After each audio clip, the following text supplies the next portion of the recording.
goes to Chris Benjamin for Living the Dirt. It's pretty Canadian of the Atlantic Writing Competition to award the grand prize to a novel that begins, "Toronto, is everything good and everything bad about the city?" I'm trying to remember the good. But despite ourselves, Living the Dirt is a fine effort and an excellent first novel. It's well written with fully realized characters, an engrossing plot, strong voices, and emotional power. Given the current book market, it'll still take some serendipity and chutzpah for the ink to be drying on that eventual contract. But we're hoping this prize will help wend Chris's fine effort on its way. Congratulations, Chris.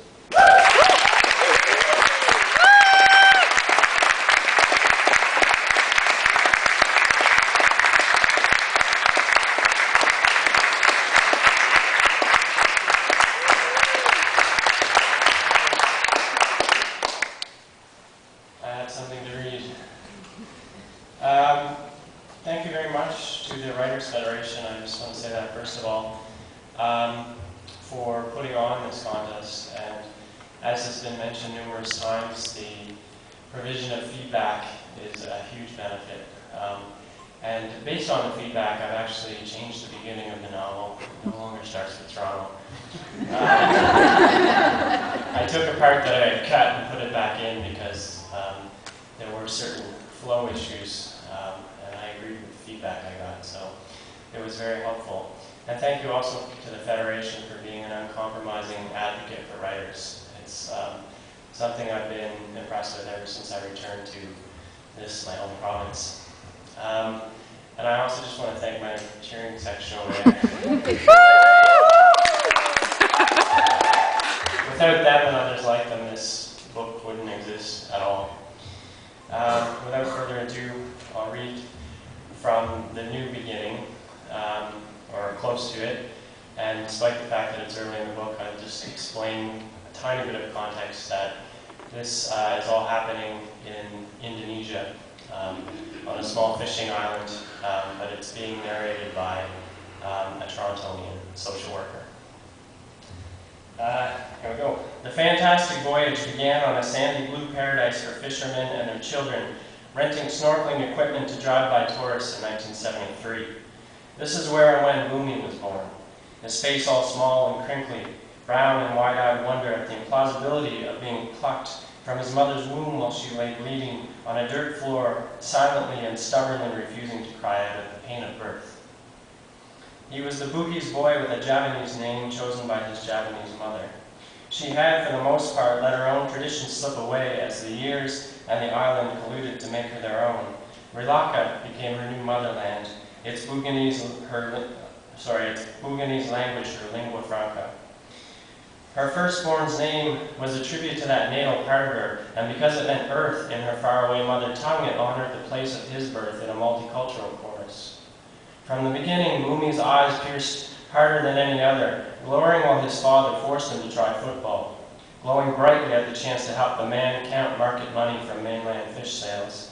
By age 3, he humbled his father by becoming a faster and more accurate bookkeeper, who also spoke better Indonesian, a skill his father exploited for price negotiations with mainlanders.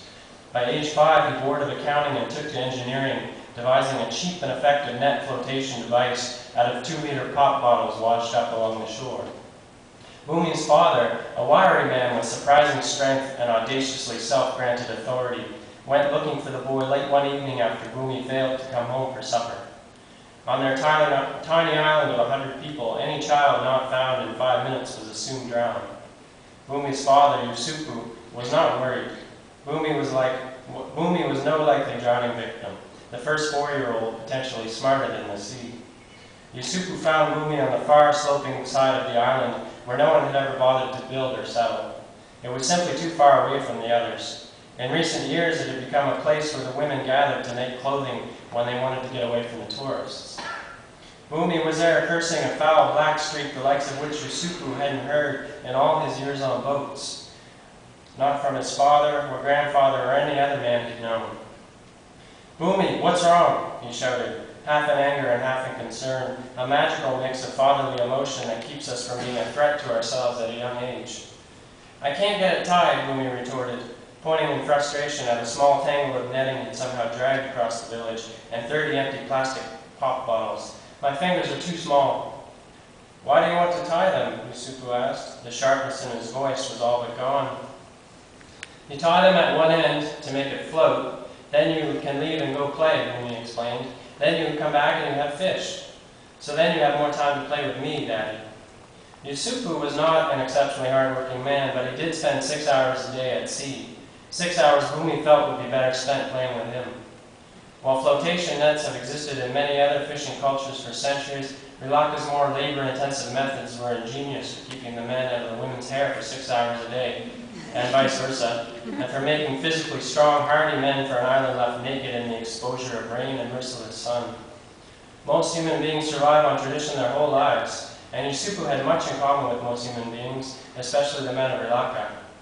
His son Boomy was among the rare few whose novel ideas changed the way a species like ours lives, and indirectly changed the way all life lives or dies. Like most human innovations, Boomy's idea had unforeseen impacts. The lighter workload and greater cash flow that came their way once Yusufu caught on and got to time what Boomy's little fingers couldn't coordinate, resulted not in more playtime with his father, but less. And the time he did spend with the man became much less pleasant.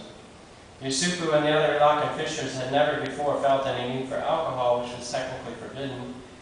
Not being pious men, finding themselves with unprecedented time on their hands, and not being in any particular hurry to return to their families, they decided to stop into a little bar with a live musician near the seaport. The toxins in the liquor put the inexperienced drinkers in a collectively ill mood, and most of them disliked the numbing effect of too many drinks.